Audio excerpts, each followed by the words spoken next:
and welcome back to the study session of Jurisprudence, Interpretation and General Laws. In this video, I'm going to be starting with the topic known as the schools of thought. Okay, but first, let's go into the introduction of what this entire chapter is about. In this introduction, what they're talking about is they're questioning where does law come from. Alright, so what is law? So you have the general question of what is law, where did it come from, which law should we follow, why should we follow this law and not any other law. There's a lot of questions. The general question that everybody has is, and this is being asked over ages past, not 100 years, not 200 years, but like more than even 800 to 900 years.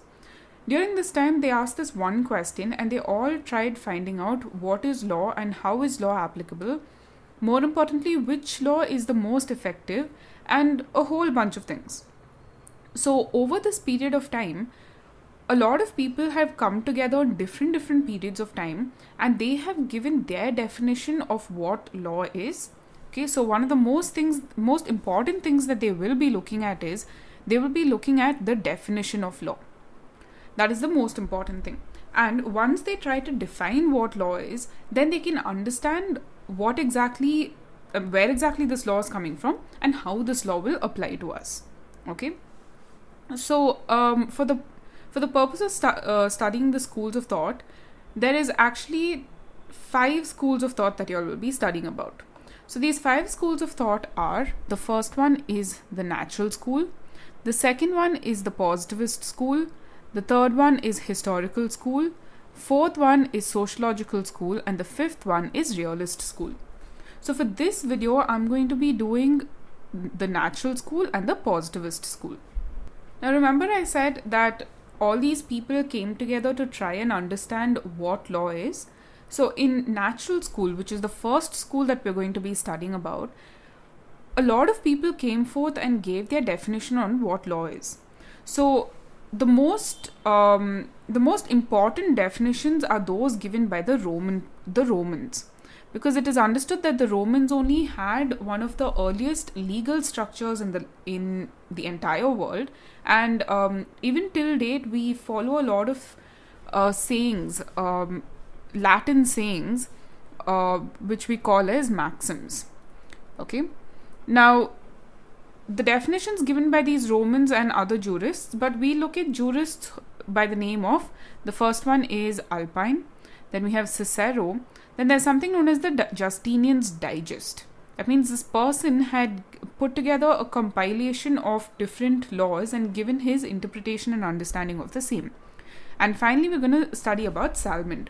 So what did these people say? Now, Alpine defines law as the art or science of what is equitable and good.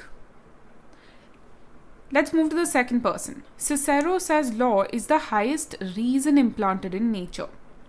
Justinian's Digest defines law as the standard of what is just or unjust. And Salmond, a prominent natural law thinker, defines law as a body of principles recognized and applied by the state in the administration of justice. It is believed that, or at least the natural school thinkers believe that, there is someone who is God. Okay. Now this God, I'll just draw this as God. Now this God has given to man one of the most important qualities that distinguishes us from any other animal, and that is the ability to reason. Do you ever think that a tiger will reason with his prey before it kills its prey? No, right? It won't think of things like, this deer has a family and I have to think of this family before I kill this deer. Nothing like that. The tiger will kill the deer because it is hungry and it wants food. So it is understood that only human beings have been given this unique ability to reason. And therefore, whatever is reasonable is just. So can you see over here, Cicero defines law as the highest reason implanted in nature. So this is what they understand by, as natural beings, human beings have been given the ability to reason. And using this ability to reason, we can determine what is good and what is not good. A person must be kind to others and must not be angry all the time at other people. Now, this is an ability which is given to us. More importantly, we know that stealing from another person is not good. Whereas if you do steal from a person, you might get thrown in jail. But regardless of all of that, we know what is good and what is not good. And therefore, using this reason only, we're able to determine, like I said, what is good and what is bad. So this is what Justinian's Digest says. The standard of what is just or unjust. Just is good, unjust is bad. And if you look at Alpine's definition, it is the art and science of what is equitable and good. So essentially you can understand that the natural school thinkers believe that God has given us, that is the humans, the ability to reason. And therefore, whatever is reasonable, and reasonable meaning whatever is good, is only the law. And whatever is bad is not the law. Now, if you have to look at ancient Hindu law believed that law is the command of God. And it's not just ancient Hindu law. A lot of, prior to having a democratic system, we had kings. Now, these kings were believed to be the mouth of God. Okay? Sorry, I'll just draw God like this. Now, it is believed that whatever God tells the kings, only that becomes the law. So, if I have to put it in simpler words, whatever the king says becomes the law. The understanding was that it's coming from a god. Alright? Now, the same way, in ancient Hindu law also, they believe that whatever is the command of God is only the law, and not any political sovereign. So, the concept of democracy came very recently only. And ancient Hindu law talks about it like this. And everybody, including the ruler, is bound to obey it. That is, nobody is above the law. And this was the concept of dharma. Dharma was not exactly law, but it was a way of life that everybody followed and believed to do what is right and what is correct. So this idea of justice has always been present around in Indian law, at least, or at least even though we'd like to call it Hindu law, in the concept of Indian law, we can always believe that justice is a guiding element. So guys, what have we understood from the natural school thinkers? We know that the natural school thinkers believe that whatever is just is good, and that law is the highest reason implanted in nature. That is, whatever is reasonable to us is what should be law, and what is equitable or good. And the idea of justice has always been imprinted into Hindu law or Indian law, and the concept of law should be in such a way that it's guided by the morals of society, by justice, and by reason. These are some very important things in the natural law definition.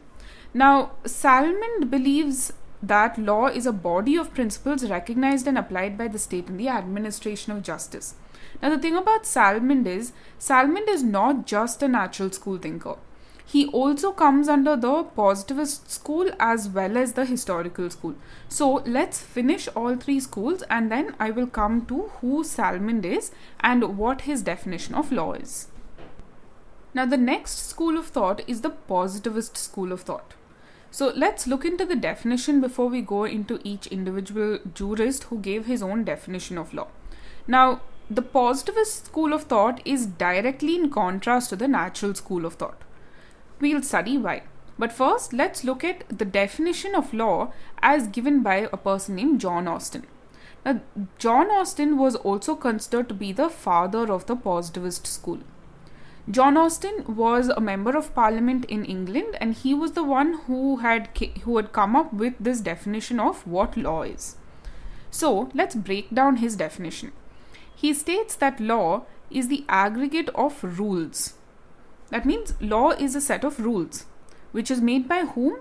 By man, but man should be some politically superior person or sovereign. So this your government or your ruling government becomes your political superior or sovereign. Sovereign meaning the highest authority in that land. Now, so law is an aggregate of rules which is made by some person who is a political superior, and these rules are subjecting some person or men as a political subject. So that means this political superior, that is, let's say the ruling government, is making some kind of law or rules which is subjecting some group of people, or basically just the people who we call as subjects. Now this is what the definition of law is, and therefore they're saying that it obliges a certain course of conduct or imposes a duty and is backed by sanction. Thus, the command, duty and sanction are the three elements of law. So friends, this positivist definition of law actually has three elements to it. The first one is that there must be some kind of a political superior. Alright. The second one is that this political superior must give some kind of a command. Now this command is what? It is some kind of a law. And the third one is that it must be backed by sanction. What do you mean by sanction? Sanction is nothing. So friends, John Austin's theory of law actually had a certain amount of drawbacks. Now let's look at each condition that he stated was required for anything to become a law. In the first condition, he said that the law must be made only by the political superior. So that means, in today's words, if I have to use it, only law which is made by the parliament is considered as law. But what do we know? We know that there even exists judge-made law, or there even exists something known as international law. Okay. Now these judge-made law and international law has no place in John Austin's theory of law. Why? Simply because judges are not political superiors, and international law does not come from any kind of political superior. International law comes from the existence of treaties between two countries. So essentially, the drawbacks was that judge-made law and international law were excluded. Secondly, John Austin believed that a law must only punish. See here, the concept of sanction. So the law must only punish. And laws which only punish, I would call as negative laws. Because they are punishing in the sense that they're punishing simply because you're not following the law in a certain way. But there even exists laws which uplift people. If you have to take, for example, your Workmen's Compensation Act, or protection of women from violence, the domestic violence laws, or even take, for example, the company law. These laws allow you to create something. It doesn't exactly punish you. So there are laws which are of a positive nature. Now, according to John Austin, laws must only punish. Anything which uplifts people or gives any kind of positive rights, or in other words is any kind of a welfare legislation, is not considered as law. This was the drawbacks of John Austin's definition or theory of law. Now there is a second jurist under the positivist school, and his name is Professor H.L.A. Hart. So what does Professor H.L.A. Hart state? Now what you must understand is that he is also a positivist, and therefore he follows everything that John Austin said. So in addition to saying whatever John Austin said, that is, a law must be made by a political superior, the political superior must give a command, and this command must be backed by sanction. In addition to that, he gave a distinction between law as is and law as it ought to be. What do you mean by this? Generally, when a law comes out, or in today's world at least, when a law comes out, it must enumerate the goals or the purpose with which this law is enacted. So I can say over here that a law must have some kind of a purpose. So take, for example, the Sati Prevention Act. What did this law prevent? It prevented the practice of sati. Why did this law come into place? Very simple, because the concept or the practice of sati was so prevalent that they wanted to put a stop to this activity wherein women would jump in after their husbands and commit technically suicide. Correct? So they wanted to prevent this activity, and that's why that law came about. Now, the purpose of this law was to remove some kind of evil in society, correct? But according to Professor H.L.A. Hart, a law must not, it doesn't matter if a law has a purpose or not. It really doesn't matter. As long as the law is made by a political superior, and as long as this law is backed, is a command given by the political superior and is backed by sanction, then it simply becomes the law and it must be as it is. So it doesn't matter if the law is just, it doesn't matter if the law is unjust, it doesn't matter if the law is moral, or if it is reasonable or unreasonable or immoral, doesn't matter. Simply because the law is made by the political superior, then, and it is backed by sanction, then this law must remain as it is. So therefore, the concept that the positivist school thinkers believe that simply because the political superior is making the law, people have to follow as it is. And a law cannot be judged on the basis of whether it is just or unjust, whether it's moral or immoral, whether it's reasonable, unreasonable, doesn't matter. And more importantly, law need not have any purpose. Even if the law comes out to benefit a few people, it doesn't matter, it has to be followed.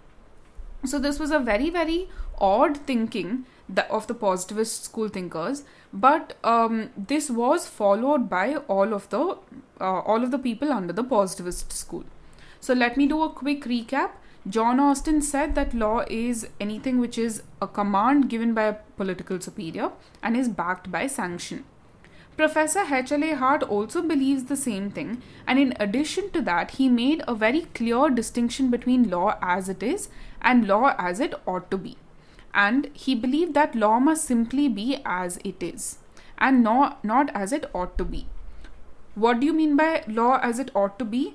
That is, a law need not have a purpose or an objective or even like a deadline within which a certain mischief has to be removed from society. Nothing doing. It really doesn't matter.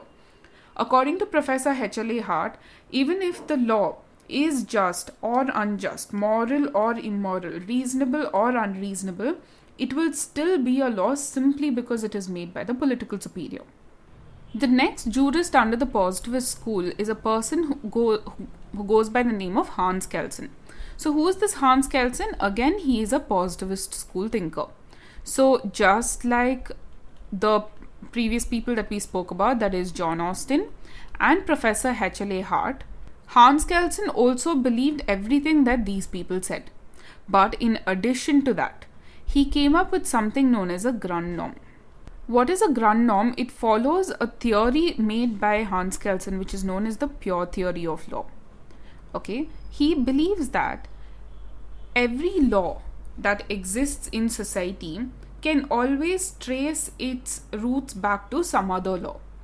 So let's take, for example, the Companies Act of 2013. Okay, now this Companies Act of 2013 was made by whom? This law was made by the Parliament. Correct? Now this Parliament, where did they get the power to make this Companies Act of 2013? They got this power from the Constitution. Correct? Now, where does this Constitution get the power to give the power to the Parliament to make this law? It doesn't need to get its power from anywhere. The Constitution itself is the binding, the highest authority in our country. And this Constitution is what Hans Kelsen is calling as the Grundnorm. So, let's mark this in red over here. So, the Constitution here is the Grundnorm.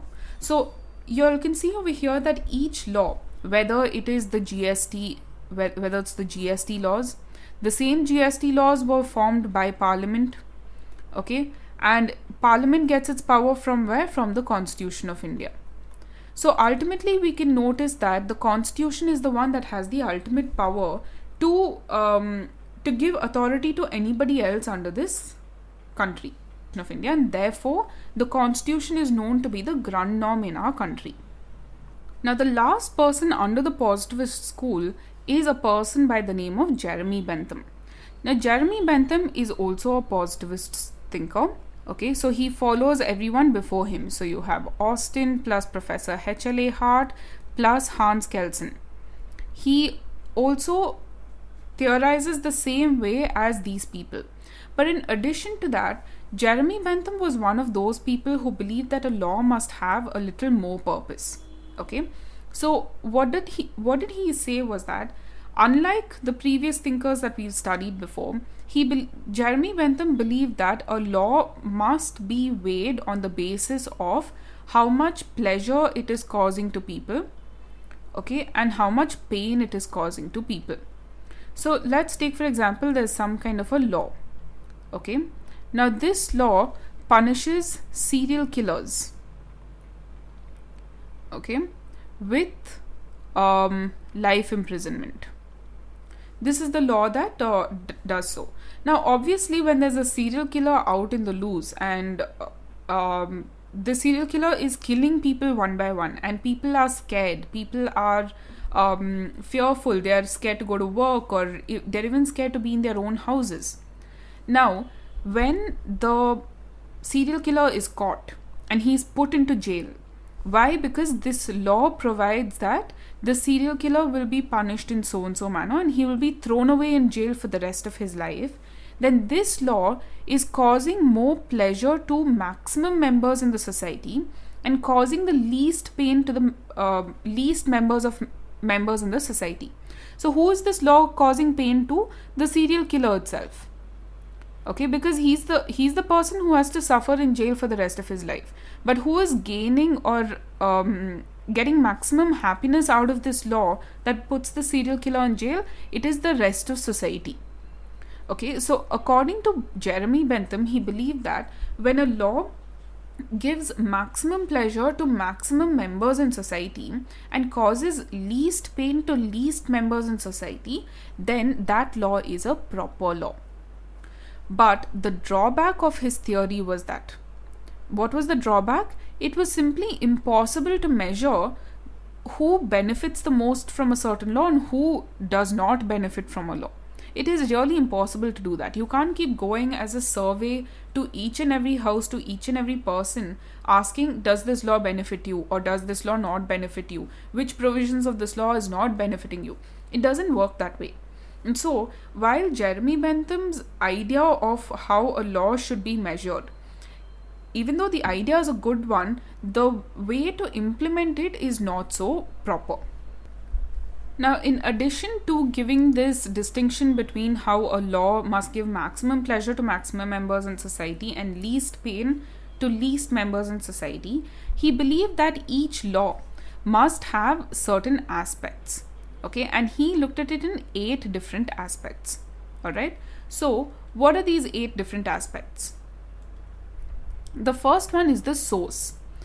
Being a positivist thinker, remember, Jeremy Bentham is a positivist. Okay, so as a positivist, where do they believe that the source of law has to come from? Has to come from the sovereign or some kind of a political superior. So even Bentham believes that a law must come only from a political superior.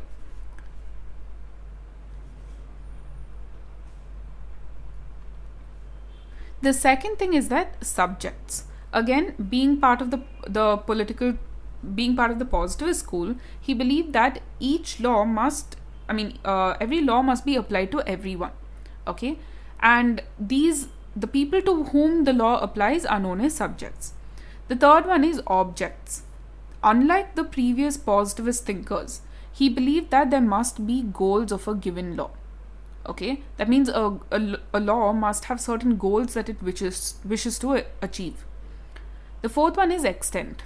So that means they're saying, Bentham says that when a law comes out, it must specify who this law is applicable to and who this law is not applicable to.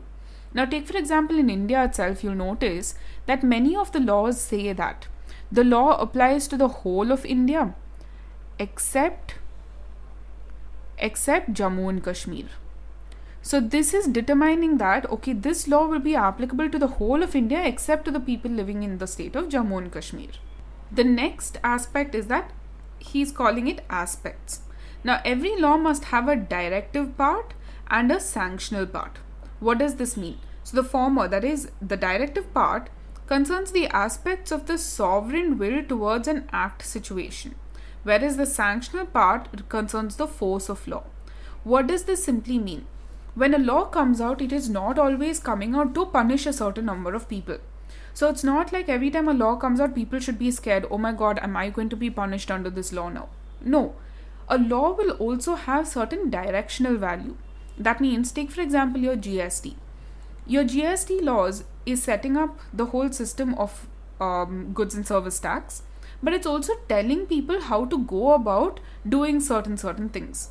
So it can say that every person who wishes to come under, who wishes to do trade or even supply any goods or services must get a GSTIN, a registration number of sorts. So that is kind of directional in nature. But then the law will also say that if one person has more than one GSTIN number for the purpose of defrauding the government, then they will be punished with so and so penalty or so and so jail time. Now that is the sanctional part, that is the punishment part. So essentially a law must have a directional nature and a sanctional nature. Directive means it's simply telling the people this is how you have to do certain thing. Whereas sanction means it's saying that if you do this in the wrong way, I will punish you. The next one is force. Now force is what they call the motivation to obey a certain law. Now a law can come out stating that if anyone does not link their Aadhaar card to the mobile numbers, then they will be punished with a penalty of 30,000 rupees. Now if nobody is there to implement it, then the law will still exist and nobody would have linked their Aadhaar and their mobile numbers together, right? It is only if someone comes and checks and sees, and then they're like, see, you haven't linked your Aadhaar to your mobile number, pay up 30,000 rupees. Or forget even this one. When you're going on the road, the traffic police, if he catches you not wearing the helmet or over speeding or anything like that, not having a driver's license, instantly then and there they will fine you and punish you. Correct? Now that is what he is calling as force. This force is only the motivation to obey a law. That's when we'll know that, oh, if I don't do this thing, then someone will punish me. Next one is remedial appendage. Now, when a law comes out, like I said, it is not only necessary that it must punish people. We've already understood that it can also have a directive nature. That means it can direct people how to do certain things, and a sanctional nature. But what if one person is aggrieved by the provisions of the law? That means he is hurt or his rights are hurt because the law is existing in a certain way. Now obviously this is as simple as customer support. Alright? Whenever you're buying something online, if you don't like the goods, then you can always go back to the person you bought it from and you can give a complaint. Now those people will give you some kind of a remedy.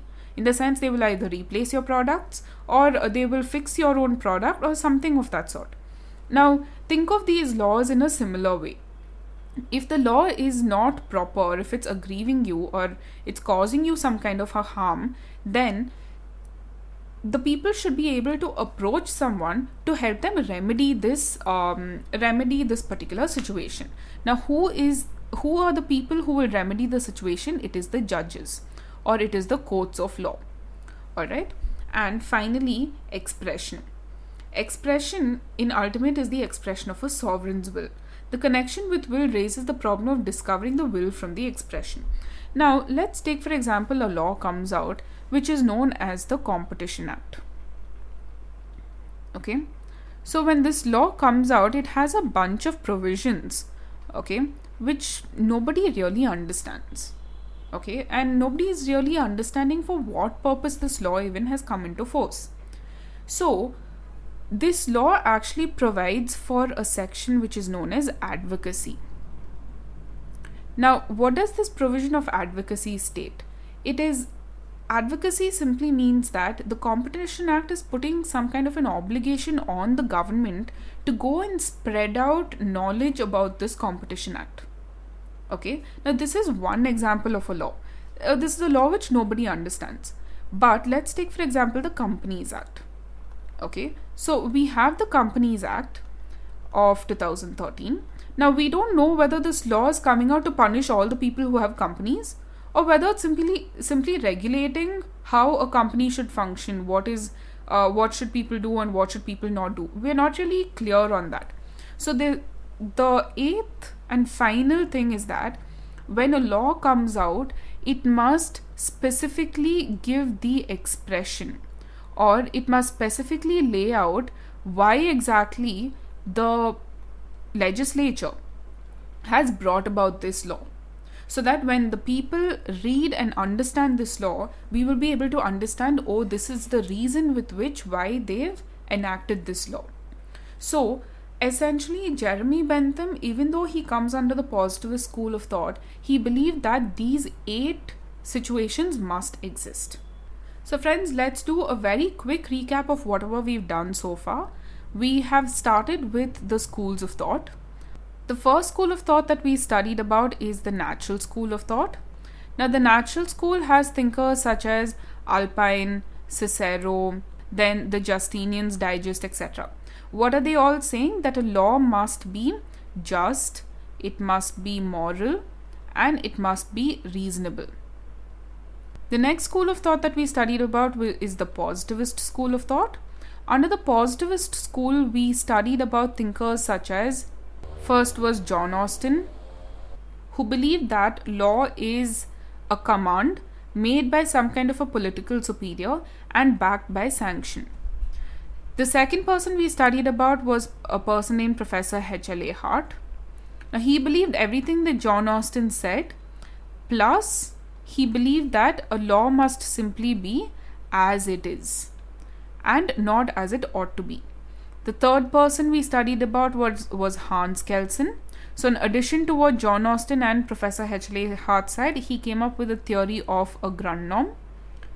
And then finally we studied about Bentham, who, even though being a positivist school thinker, he laid down the rule that a law must give maximum pleasure to maximum members in society.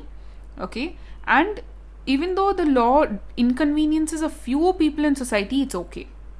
So maximum gain to maximum members in society. Plus, he gave 8 aspects of a law. I have completed 2 schools of thought, guys. In the next video, I will be completing the remaining 3 schools of thought, that is the historical school, the sociological school, and the realist school of thought. Do stay tuned in for all of my remaining videos by subscribing to my channel.